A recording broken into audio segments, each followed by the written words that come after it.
السلام علیکم ورحمۃ اللہ وبرکاتہ۔ الحمد للہ نحمدہ ونستعینہ ونستغفرہ ونؤمن بہ ونتوکل علیہ ونعوذ باللہ من شرور انفسنا ومن سیئات اعمالنا من یہد اللہ فلا مضل لہ ومن یضلل فلا ہادی لہ ونشهد أن لا إله إلا الله وحده لا شريك له ونشهد أن محمدًا عبده ورسوله أرسل بالحق بشيرا ونذيرا وداعيا إلى الله بإذنه وسراجا منيرا اللهم صل على محمد وعلى آل محمد وبارك وسلم۔ قابل احترام بزرگوں، عزیز نوجوان ساتھیوں،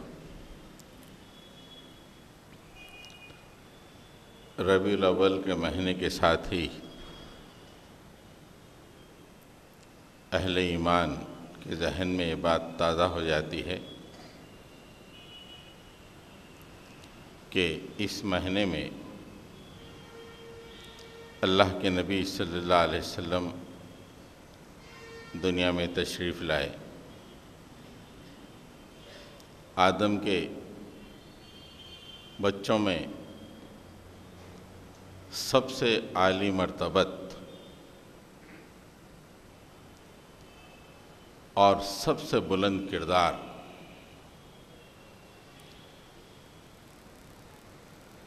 اور اللہ کی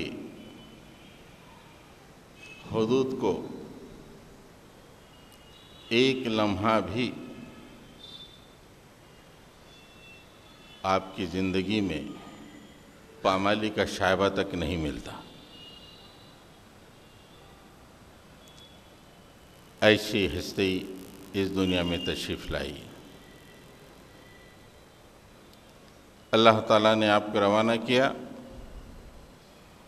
اور اعلان کر دیا کہ اب میں نبیوں کو نہیں بھیجوں گا دنیا میں، یہ میرے آخری نبی ہیں، ان کو نبی ہی نہیں مانو بلکہ آخری نبی مانو۔ نبی مان کے رک جاؤ تو کفر کرو گے، نبی مانو اور آخری نبی مانو، یہ ایمانیات میں داخل ہے۔ اللہ کے نبی صلی اللہ علیہ وسلم کے بعد پھر کوئی نبی آنے والے نہیں ہیں۔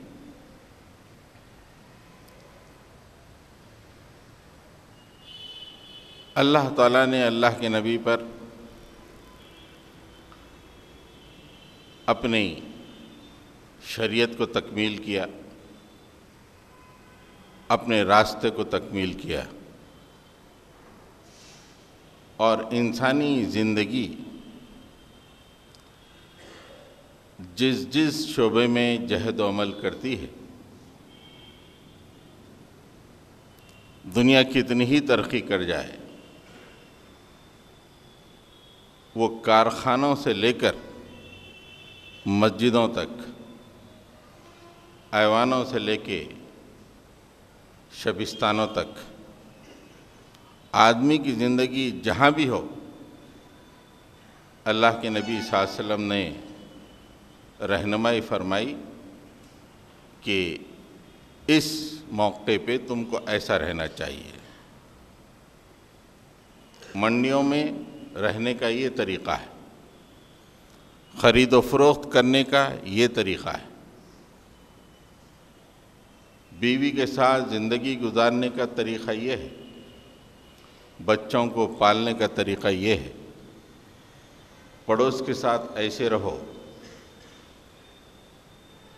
اللہ نے اگر حکومت دی ہو تو ایسی حکومت کرو۔ ہر چیز مائنیوٹسٹ ڈیٹیلز انسانیت کے حوالے کیے اور کہا کہ یہ بنی آدم کے لیے سب سے بہترین طریقہ ہے، اس سے ہٹ کے جو بھی طریقہ ہو وہ نقصان دہ ہے۔ انسان کتنا ہی اکڑ جائے اپنے علم پر، اپنی ترقی پر، اس سے بہتر طریقہ زندگی لا نہیں سکتا۔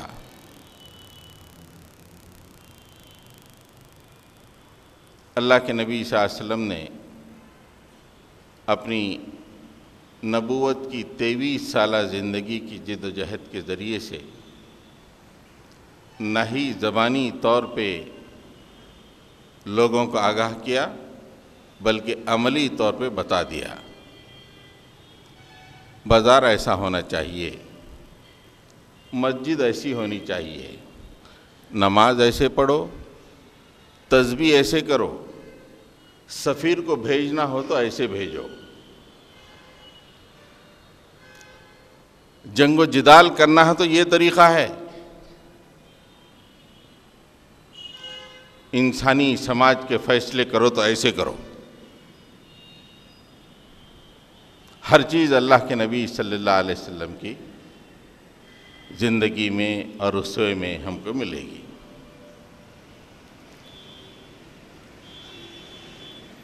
اللہ کے نبی صلی اللہ علیہ وسلم کی پوری زندگی کو، آپ کی تعلیمات کو اگر ایک لفظ میں کہا جائے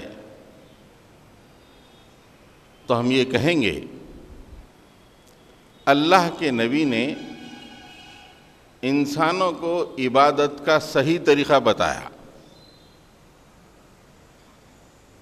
عبادت کیسے کرنا وہ صحیح طریقہ بتایا۔ اب ہماری جو تقریر چلے گی عبادت پہ، ہمارے زنگ آلود ذہن و دماغ میں جو عبادت کا تصور ہے وہ انتہائی جداگانہ تصور ہے۔ اللہ کی آخری کتاب اور رسول اللہ کی زندگی جو عبادت کا تصور دیتی ہے وہ بالکل الگ ہے۔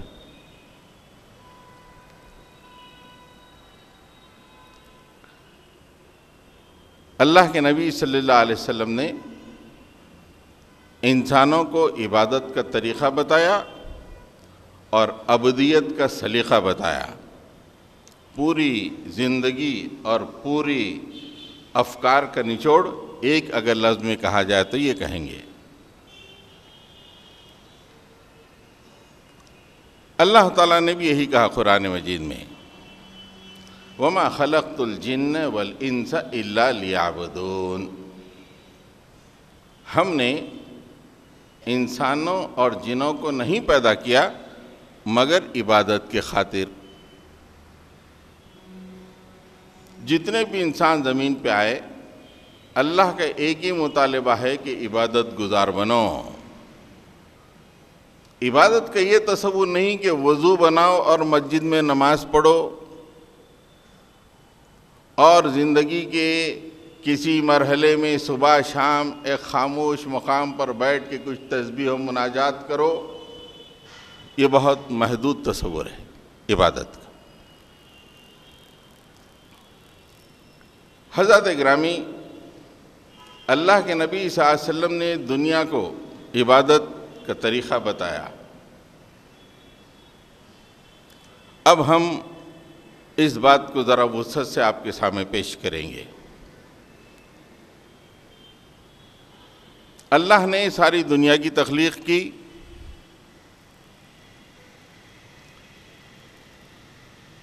اس تخلیق میں آپ کئی چیزیں دیکھیں گے،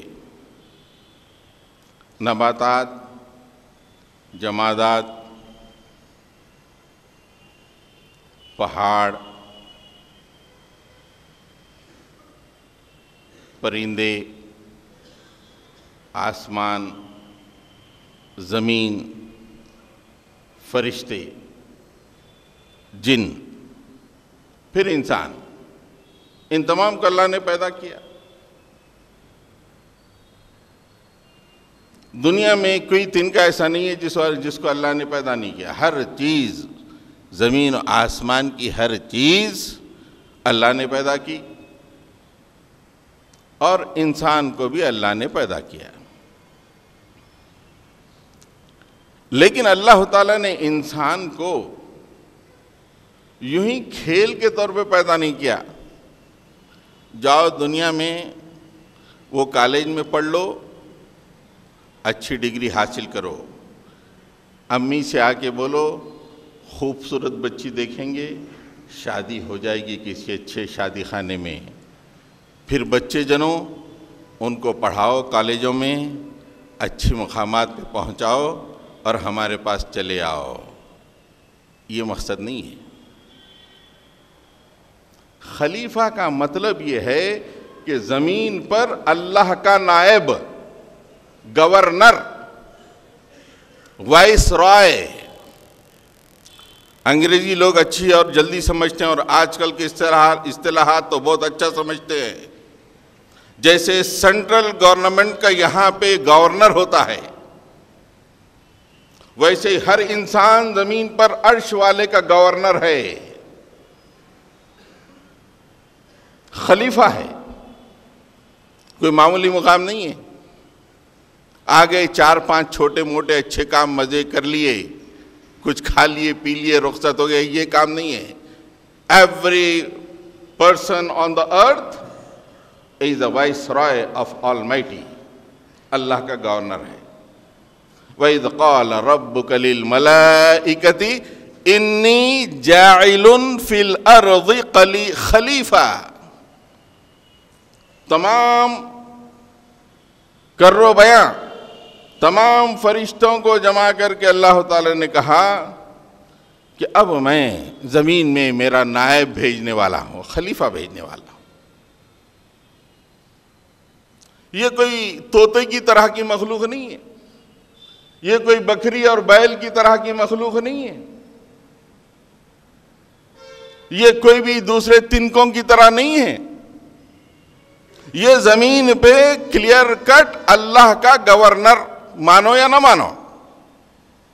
جب قیامت میں پہنچو گے اللہ بولے گا میں گورنر کیا کر کے آیا، میں وائس رائے، میرے احکام کو تو نے کہاں تک لگایا، یہ پوچھے گا۔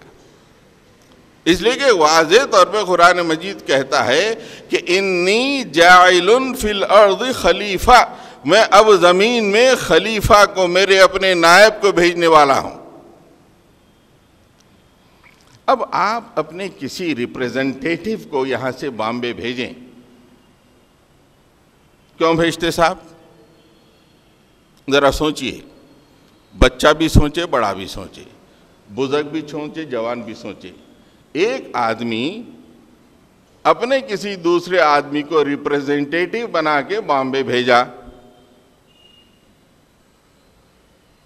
کیوں بھیجا؟ یہ بول کے کہ بھائی میں جا نہیں سکتا، میں ظاہر ہو نہیں سکتا، تم میرے نائب ہو، یہ میرے 4-5-10 کام کر کے آ جاؤ، تم یہ میرے احکامات ہیں، یہ پورے کام کر کے تم بامبے سے آؤ۔ جب تک وہ آدمی بامبے میں رہے گا آپ کا، وہ آپ کا نائب رہے گا، وہ جو کام کرے گا وہ آپ کے کہنے کے مطابق اس کو کرنا چاہیے۔ اسے کہتے ہیں نائب، خلیفہ، ریپریزنٹیٹیو۔ بامبے جانے کے بعد اس نے آپ کے کاموں کو بھلا دیا، چوپاٹی پہ جا کے بیٹھ گیا، فلمیں دیکھ لیا، 1-2 مقامات پہ گھوم لیا، آپ نے کیا ہے کام دیے، کیا ہے کچھ نہیں۔ واپس آئے گا تو آپ پوچھیں گے یعنی کیا کر کے آیا بیٹا، میں ریپریزنٹیٹیو، تم نے کیا کیا، پوچھیں گے۔ ایک ٹیچر بھی پوچھے گا، ایک مالدار بھی پوچھے گا، ایک باپ اپنے بیٹے سے بھی پوچھے گا، ایک بھائی اپنے بھائی سے پوچھے گا کہ بیٹا میں نے تمہیں بھیجا یہاں سے بامبے اور یہ کام میں نے کرنے کے لیے دیے، 10 میں سے اس نے کہا کہ میں 3 کر کے آیا۔ ارے نالائق، پورے 10 تجھے کرنا تھا، پورے 10 کرنے کے لیے میں نے تجھے اپنا نائب بنایا اور منہ بتا رہا ہے صرف 3 کر کے۔ کوئی مانے گا؟ ایک باپ ایسے بیٹے کو برداشت کرے گا؟ دوسرے تو چھوڑیے، وہ باپ جس نے اپنے بیٹے کو جنا، جس نے 10 کام دیے کرنے کے، لیکن وہ واپس آیا کہ ابا صرف 3 کیا، کیا حال ہوگا اس کے غصے کے باپ کا؟ چھوٹی چھوٹی مثالوں سے سمجھیے، ہم بھی ایک دن اللہ کے سامنے پہنچنے والے ہیں، اللہ کے نائب بن کے اس کے دنیا میں زندگی گزار رہے ہیں، یہاں چوپاٹی پہ، یہاں شادی خانوں میں، یہاں فلموں میں، یہاں براؤزنگ کرتے ہوئے، یہاں پہ منہ کے مزے کے لیے ہر چیز یہاں پہ ہم نے اپنے آپ کو کھپا دیا۔ جب پہنچے وہاں پہ کیا کر کے آئے بیٹا، میرے بندے تم کیا کر کے آئے، تو کیا جواب بن پڑے گا؟ ڈاؤن ٹو ارتھ سوچیے ہر آدمی، بالکل نچلی سطح پہ سوچنا چاہیے جب بات سمجھ میں آتی۔ عبادت کے طریقے، دنیا میں اللہ تعالیٰ نے انسان کو نائب بنایا اور اپنی مخلوقات میں اسے اکرام عطا کیا۔ وَلَقَدْ كَرَّمْنَا بَنِي آدَمَ وَحَمَلْنَاهُمْ فِي الْبَرِّ وَالْبَحْرِ وَرَزَقْنَاهُمْ مِنَ الطَّيِّبَاتِ وَفَضَّلْنَاهُمْ عَلَى كَثِيرٍ مِّمَّنْ خَلَقْنَا تَفْضِيلًا۔ اے انسان، یہ ہم تیرے بارے میں قرآن میں کہتے ہیں، وَلَقَدْ كَرَّمْنَا بَنِي آدَم، تم 2 پاؤں کے جانور نہیں ہو ہماری نگاہ میں۔ سائنس کہتی ہو کہ تم 2 پیروں کے جانور ہو، نہیں، ہماری نگاہ میں تم ہمارے نائب ہو۔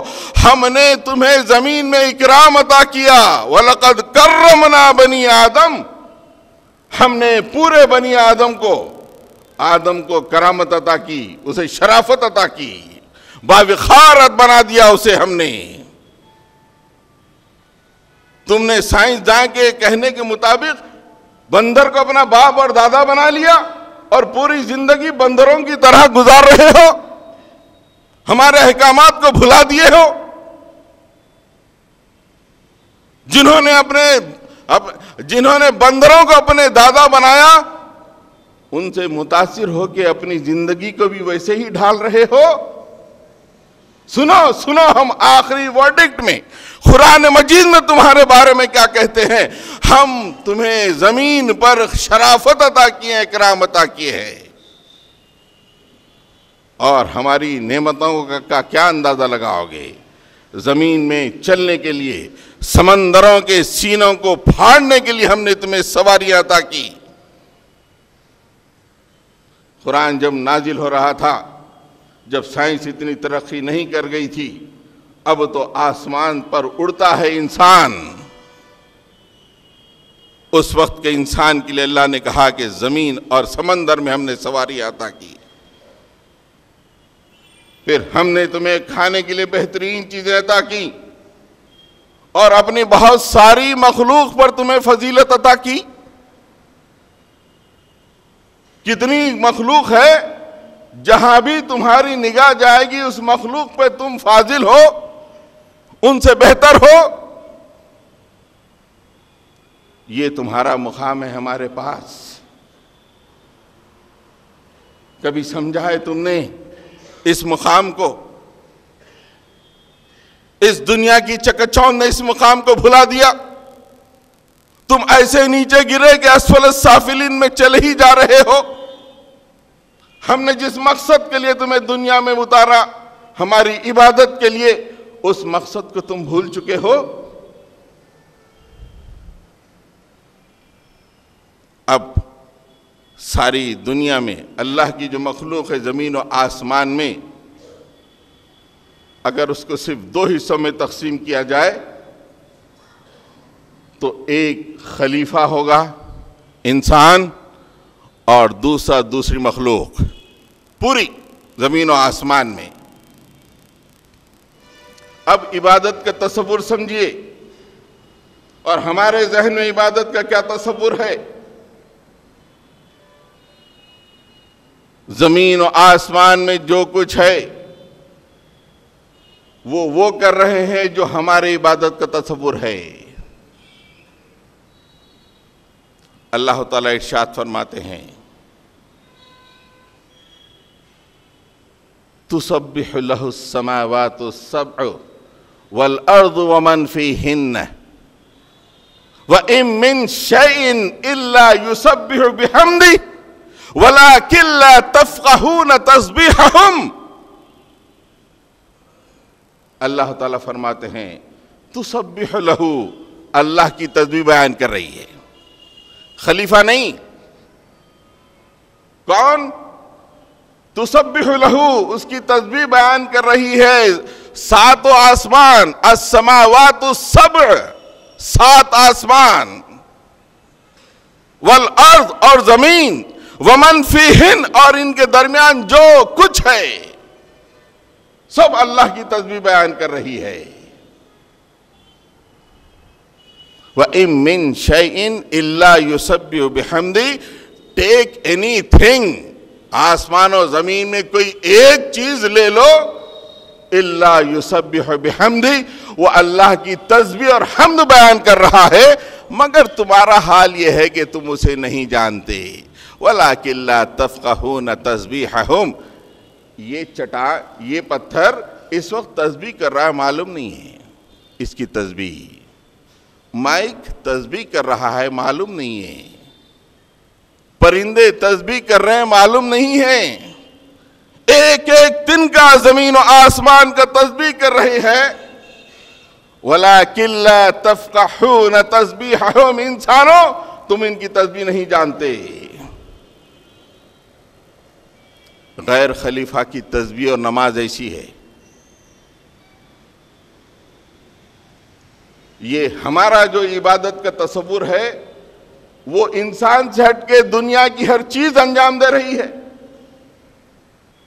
ہم جسے وضو، نماز، تسبیح کہتے ہیں وہ ہم ہی نہیں بلکہ دنیا کی ہر چیز وہ انجام دے رہی ہے۔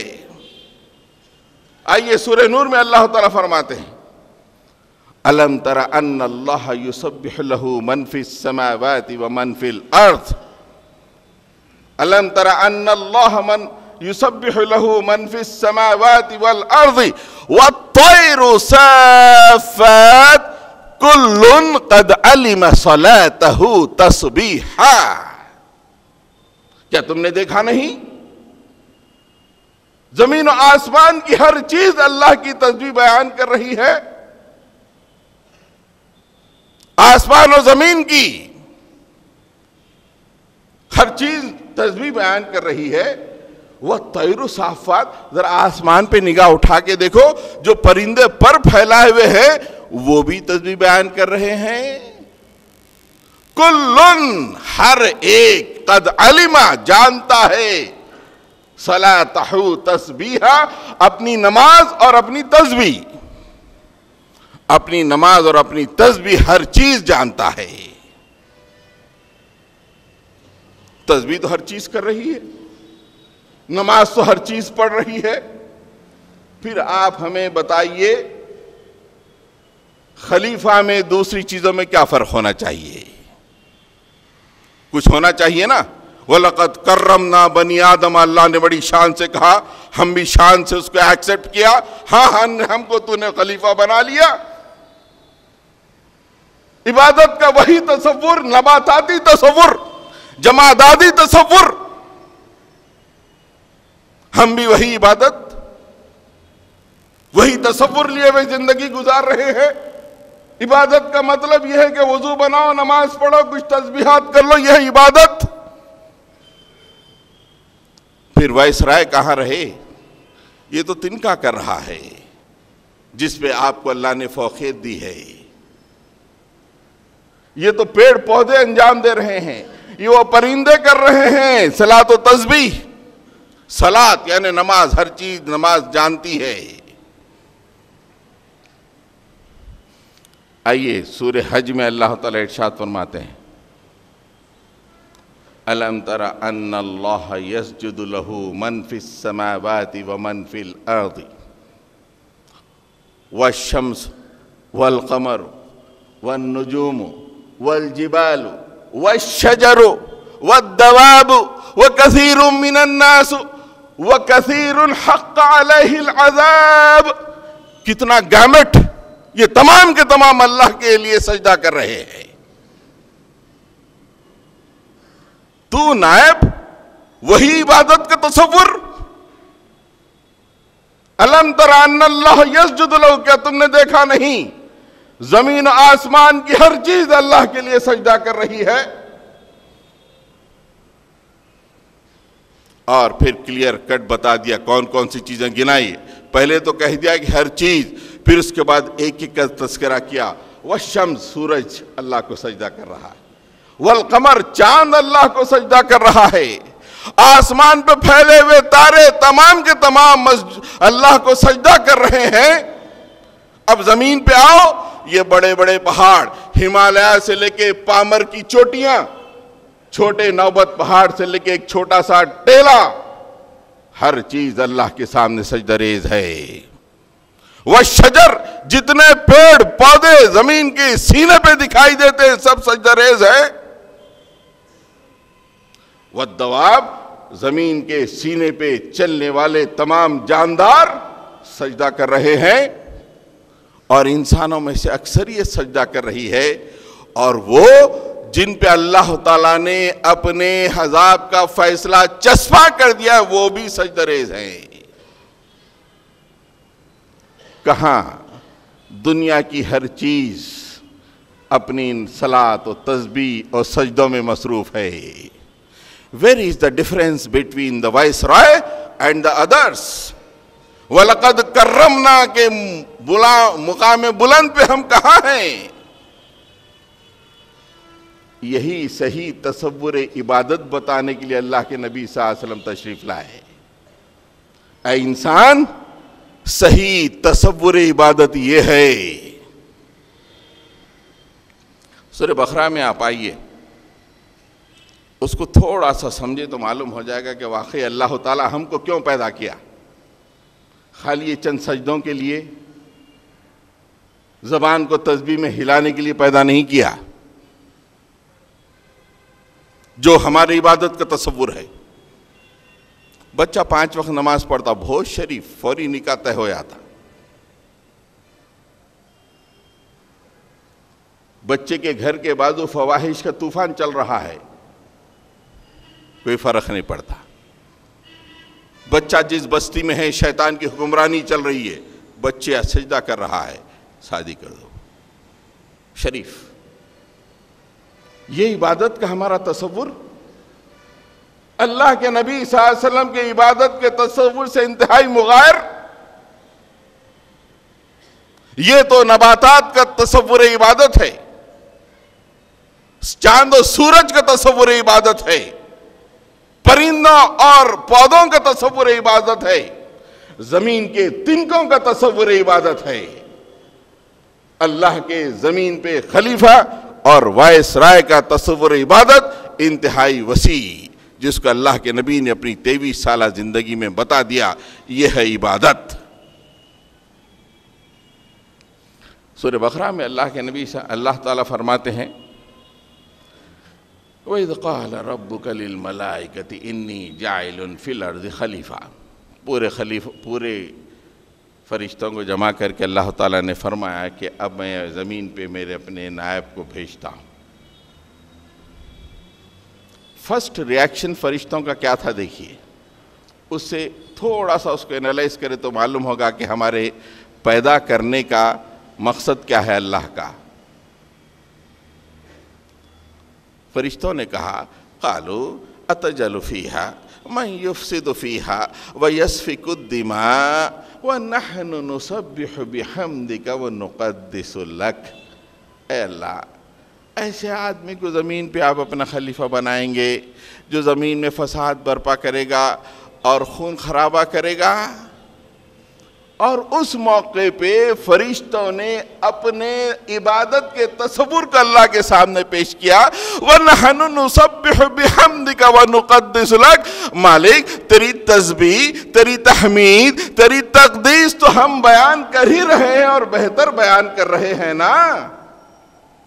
پھر ایک نئی مخلوق کو کیوں بھیج رہا؟ What do you require? We are ready to do that. آپ جو چاہتے ہیں وہ تو ہم کر ہی رہے ہیں نا.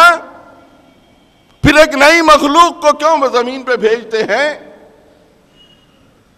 آپ عبادت چاہتے ہیں وَنَحْنُ نُسَبِّحُ بِحَمْدِكَ وَنُقَدِّسُ لَكَ، ہم تینوں چیزیں کر رہے ہیں نا۔ اللہ تعالیٰ نے کہا قَالَ إِنِّي أَعْلَمُ مَا لَا تَعْلَمُونَ، ارے میرا تصور عبادت اٹس انٹائرلی ڈیفرنٹ، میں جو چاہتا ہوں، میں جو جانتا ہوں تم نہیں جانتے۔ پھر اس کے بعد آپ دیکھیے کہ حضرت آدم کو اللہ تعالیٰ نے علم الاشیاء دیا، پھر اس کے بعد فرشتوں سے کہا کہ ان کے نام بتاؤ، فرشتے نہیں بتا سکے۔ پھر اس موقع پہ اللہ تعالیٰ فرماتے ہیں میں تم سے کہتا نہیں تھا کہ میں ہر چیز جانتا ہوں، تمہارے آگے پیچھے ہر چیز جانتا ہوں۔ آپ کا علم بڑا لمیٹڈ ہے، تم اسی کو عبادت سمجھتے ہو۔ وَنَحْنُ نُقَدِّسُ بِحَمْدِ وَنَحْنُ نُسَبِّحُ بِحَمْدِكَ وَنُقَدِّسُ لَكَ، میں کچھ اور چیز چاہتا ہوں۔ اب انسان علم الاشیاء لے کر زمین پہ آئے، حضرت آدم، ساتھ میں اللہ تعالیٰ نے دشمن کو بھیج دیا اور بولا یہ دشمن ہے، اور بولا اللہ تعالیٰ نے جب زمین پہ آ رہے تھے وَإِمَّا يَأْتِيَنَّكُم مِّنِّي هُدًى فَمَن تَبِعَ هُدَايَ فَلَا خَوْفٌ عَلَيْهِمْ وَلَا هُمْ يَحْزَنُونَ۔ اب آپ زمین پہ جا رہے ہو، اب تمہارے پاس تو علم الاشیاء موجود ہے، سائنس اور ٹیکنالوجی کا علم ابھی سے ہم نے تم کو دے دیا ہے، تمہارے بچوں میں جو غور و فکر کرے گا وہ حاصل کر لے گا، زمین و آسمان کا ہر علم تم کو دے دیے ہیں، جو بھی گورا ہو، جو بھی ہو، کالا ہو، جو بھی غور و فکر کرے گا اس علم کو حاصل کر لے گا جو ہم نے تم کو دیا ہے، لیکن زمین پہ گزارنے کے طریقے ہم تمہارے پاس نہیں ہوں گے۔ جب تمہارے پاس میری طرف سے ہدایت آئے گی، جو اس کی اتباع کرے گا وہی کامیاب ہوگا، اسے کوئی ڈر اور خوف کا مقام نہیں ہوگا۔ اب آپ دیکھیے، اب آپ تھوڑا سا کمپیئر کیجئے، ہم زمین پہ وائسرائے ہیں، اللہ کے خلیفہ ہیں، اس میں کوئی ڈاؤٹ ہی نہیں ہے۔ اللہ کی زمین پر اللہ کا خلیفہ کا مطلب یہ ہے کہ اللہ کے ہر حکم کو زمین پہ چلانا، مسجد میں ہی نہیں، اللہ کا جو بھی حکم اگر آرکٹک سمندر کے لیے ہے، انٹارکٹک سمندر کے لیے ہے، سمندروں کی تہ کے لیے ہے، آسمانوں کی بلندی کے لیے ہے، خلیفہ it is your duty to do that، اسے خلیفہ کہتے ہیں۔ وہ خلیفہ ہوتا ہے، یہ نہیں اتنا آسان اللہ تعالیٰ چھوڑ دیں گے ہماری چند نمازوں کو لے کر۔ خلیفہ ہم نے عبادت کا ایسا تصور بنا لیا جیسے نباتات تسبیح بیان کر رہے ہیں، سجدے کر رہے ہیں، باہر نکلو تو شیطان کی حکمرانی ہے، ادھر دیکھو شیطان کی حکمرانی ہے، منڈیوں میں ترازو پہ شیطان کی حکمرانی، کالجوں میں شیطان کی حکمرانی، آفیسوں میں رشوت کی حکمرانی شیطان کے تحت، ایوانوں میں شیطان دندناتا ہوا گھومتا ہے، عدالتیں بالکل شیطان کے قانون کے مطابق فیصلے کر رہی ہیں، اور اللہ کا وہ خلیفہ جو اپنے آپ کو اللہ کی طرف سے ہدایت یافتہ کہتا ہے، اس کا عالم یہ ہے کہ وہ یہ سمجھتا ہے میں عبادت میں ہوں، 5 وقت نماز پڑھ لیا میاں، ماشاءاللہ، تسبیح بھی کیے، ہاں، بازو میں جو فواحش ہے، ہاں، اپنے ہاتھ سے کیا ہو سکتا ہے۔ یہ ہمارا تصور عبادت۔ اللہ کے نبی صلی اللہ علیہ وسلم 23 سالہ زندگی میں کوئی صیغہ چھوڑے کیا؟ بتائیے آپ۔ خانہ کعبہ کو بتوں سے پاک کیا، نماز کے طریقے بتائے، تسبیح کا طریقہ بتایا، دعا میں عرش کو کیسے جھنجھوڑا جاتا ہے وہ بتایا، منڈیوں میں بیٹھ کے کیسے تولنا وہ بتایا، ایگریمنٹس کس طرح کرنا وہ بتایا، علاقوں کو اپنے اموال کو کلیکٹرز کو بھیج کے کس طرح ٹیکس وصول کرنا زکوٰۃ کی شکل میں وہ کر کے بتایا، پورے معاشی نظام کو چلایا، پورے عرب ایک بہترین لا اینڈ آرڈر بتایا کہ لا اینڈ آرڈر قیامت تک کے لیے ایسا ہونا چاہیے، نمونے کے لا اینڈ آرڈر.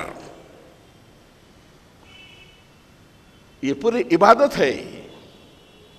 منڈیوں کی ترازو کو اللہ کے قانون کے تحت لانا عبادت.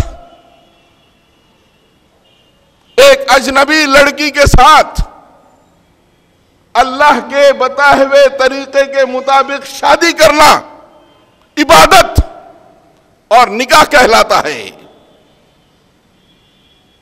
اللہ کے راستے میں اللہ کے پیغام کو عام کرنے کی جد و جہد عبادت جہاد کہلاتا ہے. ایوانوں میں جو غلاظت ہے اس کو ہٹاؤ، وہاں پر بہترین قسم کی خلافت کو قائم کرو، یہ عبادت ہے. بڑے شان سے چند نمازیں پڑھ لیے اور یہ سوچ رہے ہیں کہ ہم اللہ کے پاس عبادتوں کو لے کے پہنچیں گے، جبکہ دنیا کا ہر حصہ جہاں انسان کا نظام چلتا ہے وہاں ہر نظام شیطان کے تفویض ہو چکا ہے. یہ عبادت نہیں ہے. اللہ کے نبی کی 23 سالہ زندگی جہاں کہاں شروع ہوئی؟ اللہ کے نبی سے کہا گیا کہ وَأَنذِرْ عَشِيرَتَكَ الْأَوَّلِينَ، اب تم اپنے رشتہ داروں کو ڈراؤ. وہاں سے لے کر الْيَوْمَ أَكْمَلْتُ لَكُمْ دِينَكُمْ وَأَتْمَمْتُ عَلَيْكُمْ نِعْمَتِي وَرَضِيتُ لَكُمُ الْإِسْلَامَ دِينًا. وہاں تک عبادت کا صحیح تصور. آپ نے ہجرت کی، عبادت کیا. آپ نے مسجد قباء بنائی، عبادت گاہ بنائی، نماز پڑھی، عبادت کی. آپ نے سفیروں کو بھیجا، عبادت کی. آپ نے قرب و جوار کے تمام قبیلوں سے 2 طرح کے ایگریمنٹ کیے، ایک نان الائنڈ ایگریمنٹ، ایک نو وار پیکٹ. یہ 2 بھی عبادت. 7ویں ہجری میں بڑے بڑے سرکاروں کو، سپر پاورز کے پاس آپ نے اپنے سفیروں کو بھیجا، عبادت.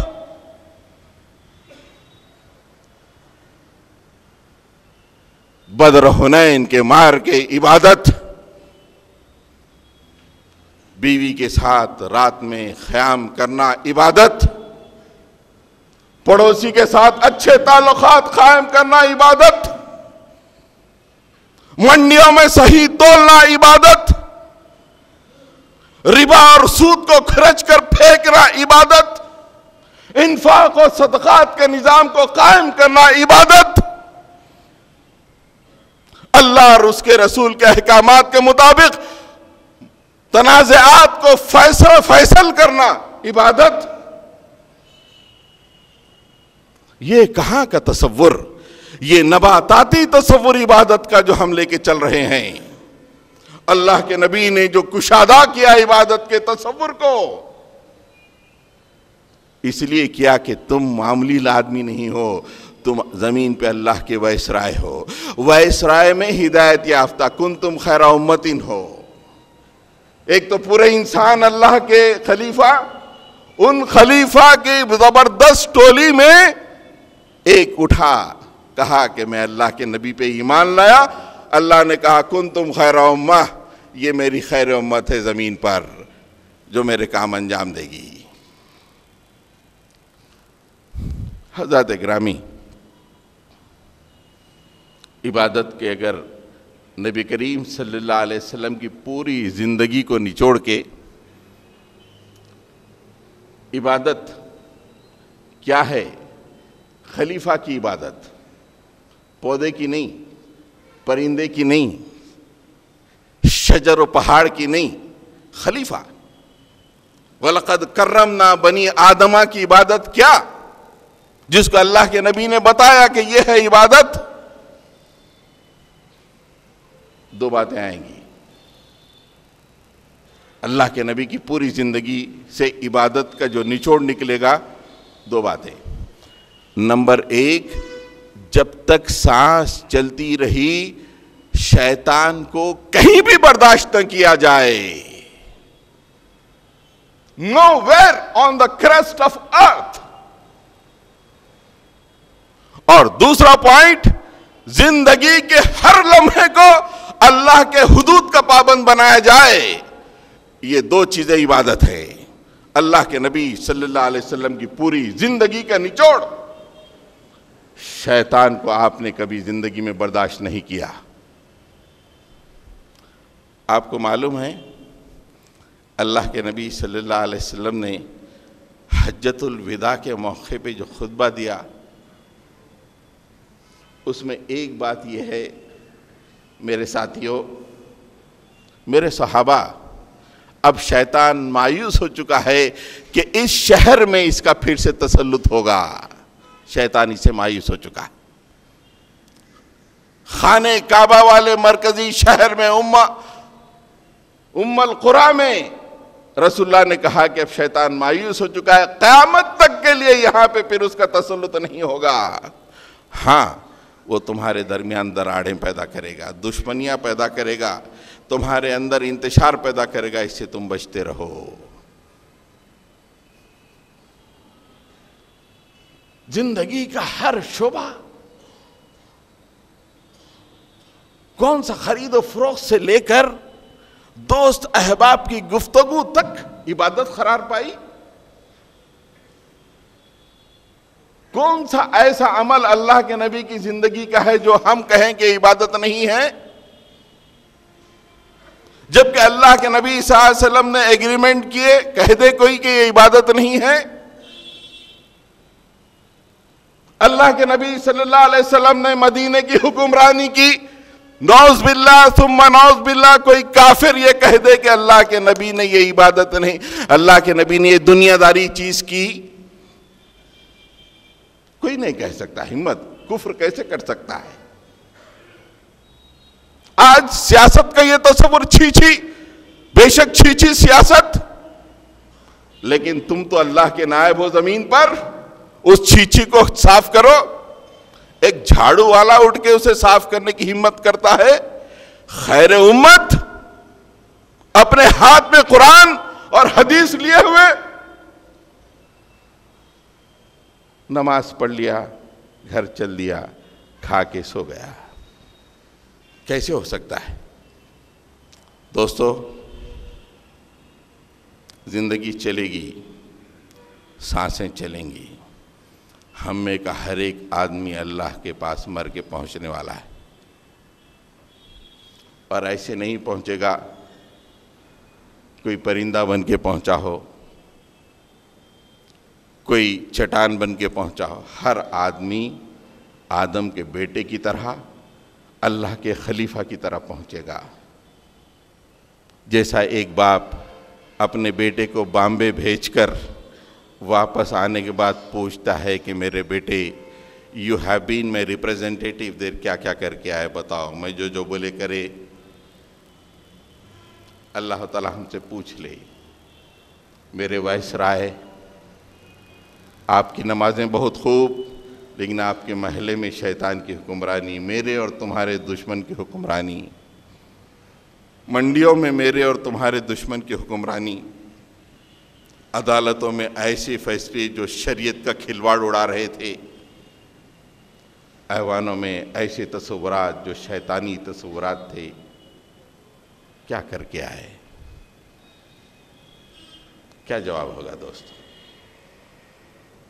یہ پوائنٹ پر دیکھیے، ڈاؤن ٹو ارتھ ہونا، بالکل حقیقت کے قریب آدمی زندگی گزارے۔ میں کچھ بھی بول سکتا ہوں، میری تقریر پہ کوئی اور صاحب بہت زبردست بات بول سکتے، رلا کے ہماری تقریر کو زیرو کر سکتے۔ لوگوں کے کہنے پہ نہیں، حقیقت کیا ہے وہ دیکھیے آپ۔ ہم خلیفہ ہیں یا نہیں؟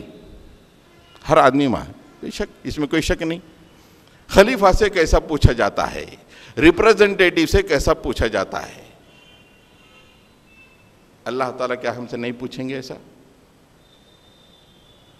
اللہ کے نبی صلی اللہ علیہ وسلم کی سیرت کا یہی پیغام ہے۔ عبادت یہ بہت وسیع، زندگی کے کسی بھی شعبے میں شیطان کو برداشت نہ کیا جائے، اور اللہ کے حدود کی 100% پابندی کی جائے۔ یہ حدود، یہ معیار شیخ الشیوخ سے لے کے اجہل الجہلا تک، یہی معیار عبادت کا۔ شیخ الشیوخ سے بھی یہی سوال ہوگا، خلیفہ کیا کیا؟ اجہل الجہلا، اس سے بھی کہا تو علم حاصل نہیں کیا، جاہل رہا، لیکن میرا خلیفہ کیا کر کے آیا؟ کتنا تو نے شیطان کو زمین پہ برداشت کیا، میرے اور تیرے دشمن کو؟